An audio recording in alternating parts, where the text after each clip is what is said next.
السلام علیکم ټولو ورونو ته وروره جواب به والي سیده زما ورورې دا یوه خبره ده زه در ورولۍ کوم ته چې وې طالبان موږ سوات ته در ولېږل دغه شانتې مخکې هم زموږ په خیبر پښتونخوا کې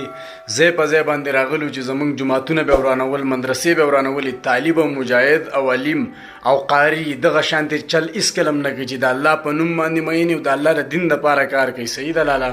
لکه موږ ته د دې نه دا معلومیږي چې دا یو داسې خلک وو چې پیسې اخیستې وې زموږ د ملک خلاف د پښتون خلاف زموږ د دین خلاف د جماعت خلاف د مذهب خلاف او راپسې شو ولې چې زموږ د پښتنو بچي موږ په جوارګو باندې راټول کړو په هغه وخت کې صحیح ده لاله لکه د مخ او د پوزې پته به نه لګېده په هغه وخت کې دونه استعمال د موبایل میډیا نه و صحیح ده لاله او دونه چاته حق هم نه وسیل خو چې کله د عمران خان صاحب حکومت راغی وایي هر سړی خپل اواز اوچت کوي چې څوک ظلم کوي زیاتې کوي خبره را رسوي خبره اواز اوچتوي نو الحمدلله موږ اوس هغه شانتې نه یو خو هوښیار یو او چې په غلطه طریقه باندې څوک راځي زموږ خیبر پښتونخوا ته راننوځي هغه چې په خیبر پښتونخوا کې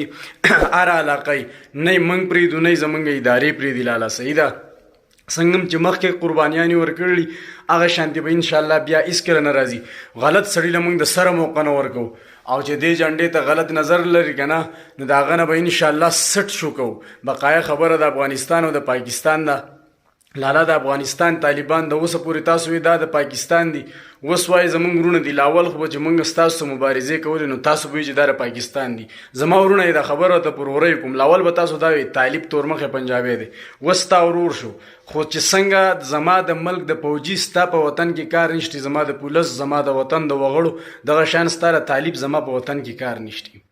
لکه ستا وطن پوه شه او طالب دی پوه شه زما وطن پوه شه او زما د وطن خلک پوه شه هر کله چې زما د وطن خلک درځي ته به بد ګڼي چې ستا راځي زه به بد ګڼم نو لکه دا کمنټس چې دی دا ته واپس والا زمونږ په کور رانېدو باندې زمونږ په ملک په شر راوستو باندې زمونږ د پښتون د بچي په سر ختمېدو باندې خوشحالېږئ مه او داسې سوچ مه کوئ داسې کمنټس مه کوئ صحیح ده لاله پاکستان سوپر پاور ملک دی ایټمي ملک دی الحمدلله په ټولو اسلامي ملکونو کې چې دی نو لاله سوپر پاور دی سوپر پاور ته زه کوم چې څونه اسلامي ملکونه په مخ ته ځمکه دي نو په هغې کې پاکستان دی چې اټم دی او دا صرف زموږ د ملک لپاره نه دی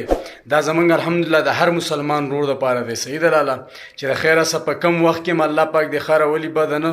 زموږ په مسلمان باندې ظلم کېږي نو موږ ورسه ولاړ یو بقایه که ډېر خلک وایي چې په افغانستان کې ظلم شوی دی یا جنګ و زموږ څه خلک نه دي ولاړ والله مالي او جاني رسه موږ غونډ عوام ولاړو صحیح ده لاله ټوله دنیا ته دا پته او د ټولې دنیا مسلمانان ورسه ولاړو صرف موږ نه د ټولې دنیا نه مسلمانان ناغلو ولي چې مسلمانان ټول ورونه دي زما په خبرو باندې خفه نه شي